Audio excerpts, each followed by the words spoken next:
আচ্ছা, আপনার নাম হচ্ছে মেহেদী হাসান। আচ্ছা, আচ্ছা, এতক্ষণে পেলাম। কারণ রিপোর্ট তো অনেকগুলা, এগুলো আমার ড্রাইভে ব্যাকআপ নিতে, নিতে দেখা যায় অনেক সময় একটু তালগোল পাকিয়ে যায়।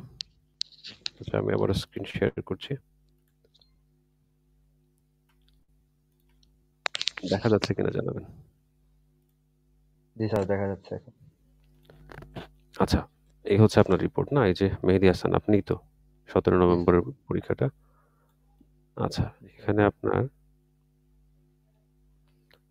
যেটা দেখতে পাচ্ছি মানে যে esophagus, then mucous vascular pattern is lemon apparent normal both upper and lower esophagus. আচ্ছা, esophagus এ কোনো সমস্যা নেই। মানে আপনার যে খাদ্যনালীটা আছে, জি স্যার। স্টোমাকের দেখা যায় অ্যানাটমি তো আপনি বুঝেন। পাকস্থলী, পাকস্থলীর আগে খাদ্যনালী, খাদ্যনালীর জি পরে স্যার, হচ্ছে পাকস্থলী, তেরোটা তারপর বুঝি। হচ্ছে ডিওডেনাম, এগুলো তো বুঝেন। জি জি। আচ্ছা, খাদ্যনালীতে আপনার কোনো ধরনের সমস্যা নাই। ইভেন ওই যে অনেক ক্ষেত্রে অনেকের কিন্তু ওই যে ভ্যারিক্স, ভ্যারিক্স মানে হচ্ছে কি আমাদের অনেক সময় যে ভিতরের যে শিরাগুলো থাকে না, আমাদের হাত পায়ের শিরা যেগুলো দেখা যায় এগুলো ফুলে যায় না? জি স্যার।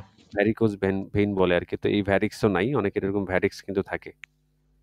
তো ভ্যারিক্স থাকলে এটা ফুলে থাকে। ভিতরের শিরাগুলো ফুলে থাকে। তো আপনার খাদ্যনালী সম্পূর্ণ ঠিক আছে। এটাতে কোনো ধরনের কোনো সমস্যা নাই। স্টোমাক মানে খাদ্যনালীর পরবর্তী যে ইয়েটা, যেটার মধ্যে আমাদের খাবার গিয়ে জমা হয়, এটা হচ্ছে multiple inflammation patches are present at the gastric body and fundus with antrum. মানে অনেকগুলো হচ্ছে আপনার মানে ইনফ্লামেশন মানে তো বুঝেন, প্রদাহ মানে তো বুঝেন। জি জি। মানে কোনো একটা জায়গার মধ্যে কোনো আঘাতের কারণে আঘাতটাতে শুধু দেখা যায় আপনি মাইরের কারণে আঘাত পাবেন, ব্যাপারটা এরকম না। কোনো জি মানে স্যার। ক্ষতিকর কেমিক্যালের কারণে হতে পারে, ক্ষতি। অ্যাসিডের কারণে হতে পারে, ব্যাকটেরিয়ার জন্য হতে পারে, ভাইরাসের জন্য হতে পারে, ফাঙ্গাসের জন্য হতে পারে, হ্যাঁ? তো স্টোমাকের ভিতরে এরকম আপনার ইনফ্লামেশন বা হচ্ছে প্রদাহ হয়ে গেছে আরকি। তো কোনো এরকম ক্ষতিকর সাবস্টেন্স এর কারণে আপনার স্টোমাকের মধ্যে এরকম মানে মানে প্রদাহ হয়েছে। প্রদাহ হলে হয় কি ওই জায়গাটা একটু লালচে হয়ে যায়।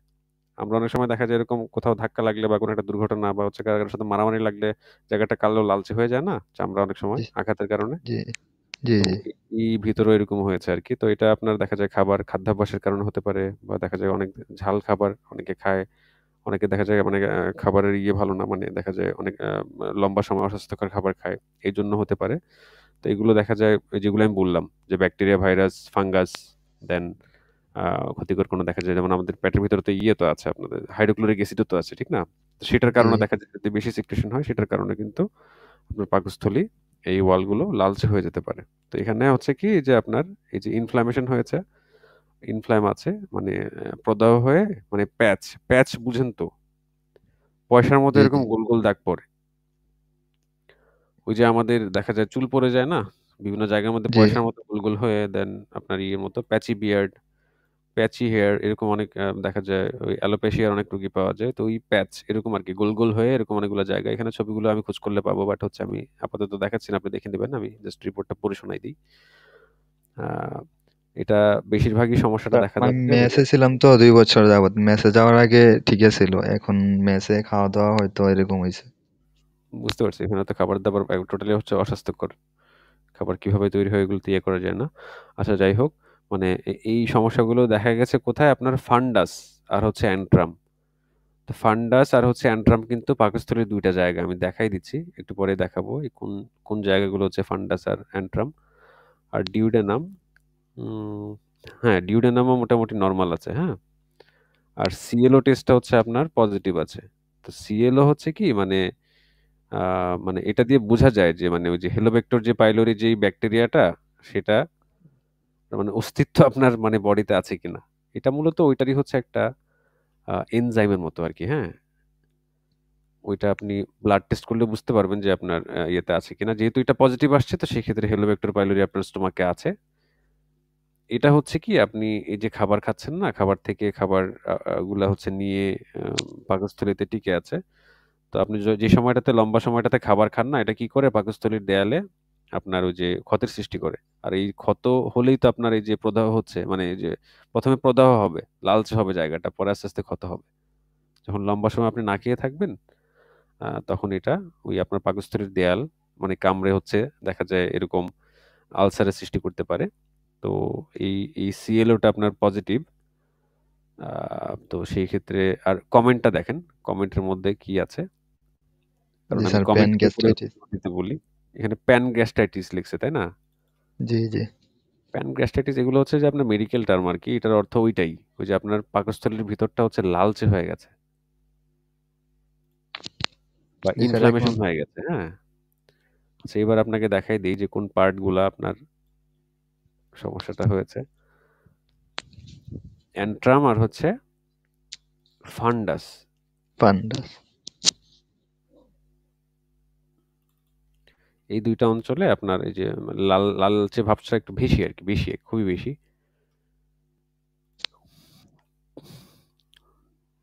দেখা যায়? জি স্যার। এই যে দেখেন এটার মধ্যে এই মানে ছবির মধ্যেই আছে। এই যে এই পার্টটা ফান্ডাস লেখা আছে দেখেন উপরে পাকস্থলীর উপরে খাদ্যনালীর একদম এই সাথে। পাশটা ফান্ডাস। এই জায়গাটা আর হচ্ছে অ্যান্ট্রাম হচ্ছে এই যে এই নিচের জায়গাটা। এই যে দেখছেন? জি স্যার। এই ২ টা জায়গাতেই আপনার প্রবলেম। তো আশা করি বুঝেছেন। জি স্যার। স্যার এদিকে স্যার তাইলে তো যদি এইচ পাইলরি পজিটিভ হয় স্যার, এটা তো নেগেটিভ হওয়ার সম্ভাবনা আছে। স্যার নেগেটিভ এটা করার হ্যাঁ, জন্য হ্যাঁ, হ্যাঁ, এটা এখন এটা নেগেটিভ হবে আপনি ওই যে যেই ওষুধগুলা দিয়েছেন না এগুলোর মধ্যে অ্যান্টিবায়োটিক আছে, দেন হচ্ছে আপনার প্রোটন পাম্প ইনহিবিটরস আছে। এগুলো একটু লম্বা সময় ধরে খেলে এটা তো ব্যাকটেরিয়ার কারণে হয়। তো সেই ক্ষেত্রে ওই যে অ্যান্টিবায়োটিক কিন্তু এটাকে গিয়ে সরাসরি মারে, কিল করে। ঠিক আছে? জি স্যার। তো সেই ক্ষেত্রে মানে এটা মানে এই ১৪ দিনের কোর্স আপনি শেষ করবেন। দেন উনি আবার এটাকে কিন্তু রিকমেন্ড করেছে ২ মাস পর। উনি দেখা যায় তার আগেও দিতে পারে বা ওই যে আপনার ব্লাড টেস্ট করেও এইচ পাইলোরি এটা শনাক্ত করতে পারে। হ্যাঁ? তো এটার ব্যাপারে আসলে খুব বেশি চিন্তিত হওয়ার কিছু নাই। যেহেতু আলসার হয় নাই। কিন্তু এটা যদি এখন এই মুহূর্তে চিকিৎসাটা না হতো, সেক্ষেত্রে কিন্তু আপনার আলসার হওয়ার সম্ভাবনা থাকতো। ঠিক আছে? এটা গ্যাস্ট্রাইটিস এটা মানে ধরেন ওই আ আলসারের হচ্ছে আপনার আগের স্টেজ। এখন যদি আপনি চিকিৎসা না শুরু করতেন, ওই যে পার্ট গুলো আপনাকে দেখালাম ফান্ডাস আর হচ্ছে অ্যান্ট্রাম এই জি জায়গাগুলোতে স্যার। আপনার ছিদ্র হয়ে যেত। আলসার মানে তো ক্ষত এটা তো বুঝেনি। জি স্যার। আশা করি আপনার প্রশ্নের উত্তর দিতে পেরেছি। তাহলে আর কোনো প্রশ্ন না থাকলে আপনাকে তাহলে বিদায় জানাই। স্যার এদিকে স্যার যদি ঘরোয়া কোনো বা মানে যেরকম একটা প্রস্তুতি আছে যে এইচ পাইলোরি যাতে আমি কি খাবার খাবো বা কি ঘরোয়াভাবে বা প্রাকৃতিক কি খেলে ইয়ে হয়? যেমন স্যার আদা আছে, রসুন আছে স্যার, এগুলা তো এই ভাইরাসের বিরুদ্ধে কাজ করে। এগুলা হ্যাঁ, এগুলো হচ্ছে ভাইরাস অ্যান্টিভাইরাল মানে ইয়ে এগুলো ব্যাকটেরিয়ার বিরুদ্ধে তেমন কাজ করবে না। তবে রসুনে মানে আপনার কিছু দেখা যায় ব্যাকটেরিয়াল উপাদান আছে। এটা অনেকটা পেনিসিলিনের মতো কাজ করে। তবে এই অবস্থায় আ যেহেতু আপনি অ্যান্টিবায়োটিক নিচ্ছেন, জি হুম? স্যার। তো সেই ক্ষেত্রে মানে অন্য কোনো মানে আ ভেষজ বা কোনো কিছু এপ্লাই করার প্রয়োজন নাই। আর খাবারের ক্ষেত্রে হচ্ছে আপনি যত নরম খাবার খেতে পারেন। তেল মসলা জাতীয় খাবার-দাবার খাবেন না। অবশ্য আপনাকে ফুড রেস্ট্রিকশন তো দিয়েছে। আপনার যিনি চিকিৎসক উনি তো বলে দিয়েছে যে একদম খুব সফট খাবার খাওয়ার জন্য বলেছেন আপনাকে। জি স্যার, এগুলো মসলাজাত স্যার মেনে চলবো। হ্যাঁ, হ্যাঁ, আপনার ওই যে উনি যেভাবে বলেছে ঠিক ওই জিনিসগুলো হচ্ছে মেনে চলবেন। আর স্পাইসি কোনো খাবার খাবেন না এই মুহূর্তে। মানে বুঝতেই তো পারেন। এখানে কাটা ঘায়ে হচ্ছে নুনের ছিটা, লবণের ছিটা পড়বে। যদি আপনি আ এই অবস্থায় যদি আপনি স্পাইসি খাবার খান বা অতিরিক্ত তৈলাক্ত খাবার খান, ভাজা পোড়া খাবার এই খাবারগুলো যদি আপনি নেন, তাহলে হবে কি ওই জায়গায় মানে দেখা যায় অলরেডি ক্ষত হওয়ার একটা পর্যায়ে চলে গেছে। হুম? তো ওই জায়গাগুলোতে গিয়ে হচ্ছে যে আরো বেশি সমস্যার সৃষ্টি হবে আরকি। তো এইজন্য সফট খাবার বেশিরভাগ হচ্ছে কার্বোহাইড্রেটস জাতীয় যে খাবারগুলো আছে কার্বস ধরেন হচ্ছে আপনার নরম টাইপের হচ্ছে খিচুড়ি, হ্যাঁ? তারপর জি হচ্ছে স্যার। আপনার ওই যে জাউ টাইপের খাবার-দাবার আছে না? এগুলো হচ্ছে একটু বেশি খাওয়া লাগে আরকি এই সময়টাতে। অনেক ক্ষেত্রে যাদের অবস্থা খুব খারাপ হয়ে যায় তাদেরকে তো মুখে খাবারও দেয় না আপনার। আইভি ফ্লুইড চলে। এটা আসলে মানে আ খুবই আপনি আপনার লাইফস্টাইল স্যার মেইনটেইন লিভার করে চলতে হবে আরকি। স্যার আমার লিভারের ফাংশন যেহেতু ঠিক আছে স্যার, তাইলে তো বমি ভাব আর খাওয়া-দাওয়ার রুচি স্যার এই কারণেই হইতো। হ্যাঁ, হ্যাঁ, এটার জন্যই হইতেছে। কারণ একটা ক্ষত যদি হয়, আপনার তো জ্বর আসবে এমনি অটোমেটিক্যালি। আপনার যদি একটা মানে বড় ধরনের একটা কাটা হয় বা দেখা যায় কোনো দুর্ঘটনায় যদি আপনি আঘাত পান, লালচে হয়ে যায় জায়গাটা, এমনি তো আপনার জ্বর আসবে। ফোঁড়া হলে জি, জ্বর হয় না, ইয়ে হলে জ্বর হয় না, কাটা এরকম পুজ জমে জ্বর হয় না? জি, এরকম জি, বমি ভাব আসে, কিরকম অস্বস্তি লাগে। তো এটা হচ্ছে কি আপনার বডির ভিতরে। আর ওইগুলো তো আমরা দেখতে পাই। কিন্তু ওই ভিতরেরগুলো তো আমরা দেখতে পাই না। তো এখন তো রোগটা ডায়াগনোস হইছে। তো এখন আস্তে ধীরে হচ্ছে যে ওই আপনার যেটা হচ্ছে যে হেলিকোব্যাক্টার পাইলোরি সেটা আস্তে, আস্তে আপনার কমে যাবে এই ওষুধগুলার নেয়ার পরে। উনি হয়তোবা আপনি ১৪ দিন আপনি খাওয়ার পর আপনি যদি যান, আপনাকে দেখা যায় এই আপনার H. pylori টেস্টটা ব্লাডেরটা করাতে দিতে পারে। দেন ওটা করিয়ে আ দেখে যদি ওরকম কোনো মানে দেখা যায় ভালো রেসপন্স না পায়, সেক্ষেত্রে কিন্তু উনি ওই কিছু মেডিসিন আবার আপনাকে কন্টিনিউ করতে দিতে পারে। ঠিক আছে? এটা নিয়ে চিন্তিত হওয়ার কিছু নাই। আপনি সুস্থ হয়ে যাবেন। জাস্ট ওই যে স্পাইসি ফুড আর হচ্ছে ঝাল খাবার-দাবার এগুলা, অতিরিক্ত জি স্যার, মসলাদার খাবারের খাবার-দাবার তালিকাটা এগুলো পরিহার করেন। একদম মেনে চলতে হবে। হ্যাঁ, হ্যাঁ। এগুলোই ইয়ে করেন। আর Google এ আপনি অনেক কিছু পাবেন। এগুলো মনে হয় না যে আমার মানে আ মানে বলা ওইভাবে মানে খুব প্রয়োজন আছে। আর যেহেতু আপনি স্যার, অলরেডি একজন আমি ওই যে অ্যান্টিবায়োটিক খাই, অ্যান্টিবায়োটিক এটা দিছিল তো এইজন্য বাড়তি কোনো কিছু খাইতে একটু ভয় পাইছিলাম এইজন্য।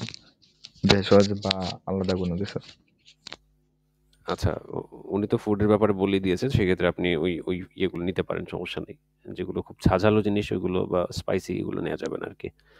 তো মেহেদী সাহেব, তাহলে আপনাকে বিদায় জানাই, হ্যাঁ? আচ্ছা অনেক স্যার, সময় ধন্যবাদ ইয়ে হয়ে স্যার। গেছে। ঠিক আছে। ভালো থাকবেন। ওকে।